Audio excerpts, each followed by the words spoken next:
excited about something that doesn't add up to learning. I really want them to be successful after they leave my classroom.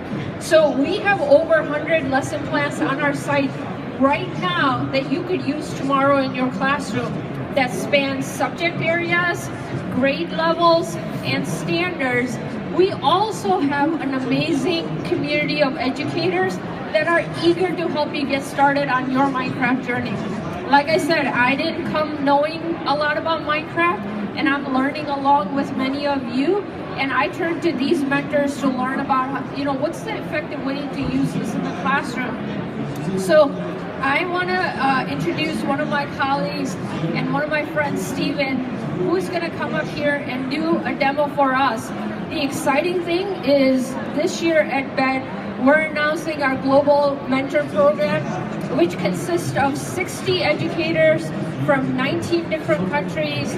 This is one of the things I get to work on day in and day out. If you want to know if we have a mentor in your country, come see me afterwards. If you want to learn more about Minecraft, you can come ask Steven or me questions after the session.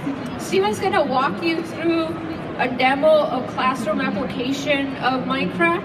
And the thing that I want you to ask yourself as you listen to Steven is this: what subject areas is he able to cover through this demo?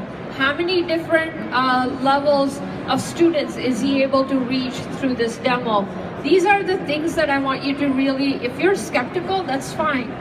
These are the things I want you to ask yourself. Again, we have a demo across the demo space across the way. We hope you'll come check out our work, this work that we're so proud of, that we're so passionate about. Steven's just getting into the game. Yeah. Sometimes it's hard to spell education, even for educators. And we're in. We're in, and I'm going to turn it over to Steven. Thank you. Excellent, thank you. Hi, everybody. Is this working? Oh, hear me, yeah, good. My name is Steven. I run a company called Immersive Minds. I've been working in technology education for 18 years, and part of that journey, podcasting, animation, filmmaking, 3D printing, virtual reality, so on, part of that journey involved my first explorations of games-based learning with Tomb Raider, 1996. Anybody play Tomb Raider? The very first one? So I took that into school, and I suggested that we use that to explore ancient Egypt. And people said to me at the time, well, we won't be doing that, we won't be doing that. And I knew it wasn't historically accurate, but at least got children immersed in being in the Sphinx, exploring the Sphinx, or being inside a pyramid. Well, we won't be doing that. But then they would, the same afternoon, they would put a video on showing showing their children a helicopter flyover of the pyramids. So it's kind of like, we could have been in them. So I kind of fought that fight, and it's been a long fight. But games-based learning is growing massively, and not least of all because of the introduction of games, and specifically the game Minecraft. So I've been using Minecraft for 6 years. When I first discovered it, it was a very, very basic game. Basic block building, no redstone, no pistons, no kind of extra functionality. It was just build stuff, and I just knew. I said that this is a game that's going to take games-based learning to another level. 6 years later, here we are. Not only do we have huge numbers, like it's the single biggest selling computer game of all time. People say that Tetris beats it, but the only reason Tetris beats it was because it was given away on Nokia phones. We have more children playing this, more people around the world playing this than any other computer game in history. But we also have a dedicated education edition now, thanks to Microsoft.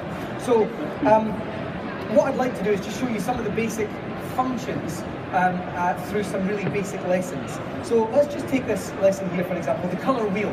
I would traditionally do the colour wheel, and have done this in the past. Before I say anything else, let me just tell you, apart from PE, physical education, generally sport and so on, there is not a single subject in 6 years that I haven't been able to teach with Minecraft on multiple levels, differentiating for children ranging from 7 through to 17. And if anybody wants to speak to me more about those specific examples, trust me, test me, and I'll have an example. It's been a pleasure watching children do that over the last 6 years. So the colour wheel, which I've done in the past, I would do it on paper. We would all just do the colour wheel, we would get the children to colour it all in, then we would match our primaries to our secondaries, and so on. We could do that in a number of different ways. But with Minecraft, we can dye sheep. So I'm going to get some yellow some red, and some blue. Let's look at our primary colours first. Now here's a line you never thought you'd say to children in a classroom, I'm sure. Go capture some sheep. Put them in a pen. Now, children will automatically go and do that. They'll love it. So they head on out, they're just like, okay then.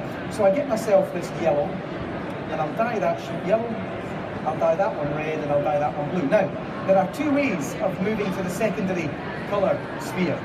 One is to breed the sheep. You can breed the sheep, and a red and a yellow sheep will breed an orange one. I'm not sure how to approach that with your kids. So what I tend to do is I tend to just have them make it themselves. So we'll go down there. Mummy sheep and daddy sheep make an orange sheep. It's a lesson. So we'll pop in there. We'll go into this. This is what's called a crafting table. And children can craft all kinds of things. But what we're going to do is just take some yellow, like we would with pencils or paints, then take some red, and we will be able to craft some orange. Once we get the orange, we'll just take this back.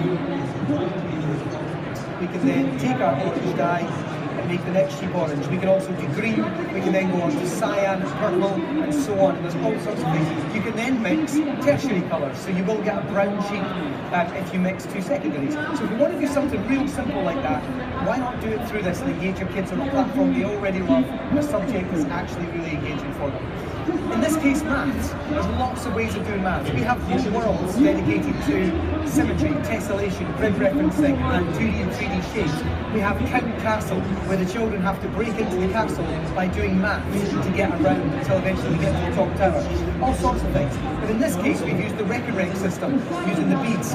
Beads on one side, beads on the other, and then they move all the way down. Kind of like an abacus. So in this case, I said to the kids, all I did was put the sign up and said to the kids, there were 15 kids in the house, 9 were playing Minecraft upstairs, how many were in the kitchen having snacks? The child then uses the record rec system manually, like physically, then goes to Minecraft to show their results, or vice versa. So they said, and then they leave the sign for me. So the child then says, well, it's 6 because I made 9. I then counted on until I got to 15. So the top is the children who were upstairs playing, and 6, the bottom row, is how many children were in the kitchen. Another one, so we had 2 different ways of making 12. So in this case they did 6 and 6, or 10 and 2. So just using blocks we can actually do tens, hundreds of units. We can do tessellation and symmetry and all sorts. I'll move on to literacy now, and it's at this point that I'll introduce you to this character here. This is what's called an NPC, a non-player character.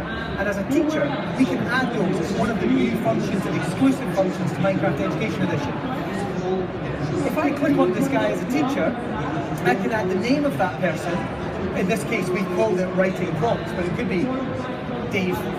And then we'll then put in our instructions. Now, in this case we haven't, but normally I write it in conversational style, so it looks like the NPC is talking to the pupil. And then underneath here, you'll see web link. That's a live web link. It's never been able to be done in Minecraft before. You can certainly not so simple. You can add the live link. Now, I won't be able to show you this because I'm in teacher mode. But when a pupil walks up to the NPC, clicks on the NPC, they'll get the name, the instructions, and a little button that says, "Would you like to learn more?" Would you like to know more? Name that film? Anyway. Click on Learn More, and it will minimise Minecraft for the pupil, and up will come the website. You can get them to do the research, get them to. We did this with World War I trenches, and they were able to study this, the First World War, study life in the trenches, minimise and bring Minecraft back up anytime they wanted, because Minecraft can be windowed. We can also change what those NPCs look like, so we'll choose this character here.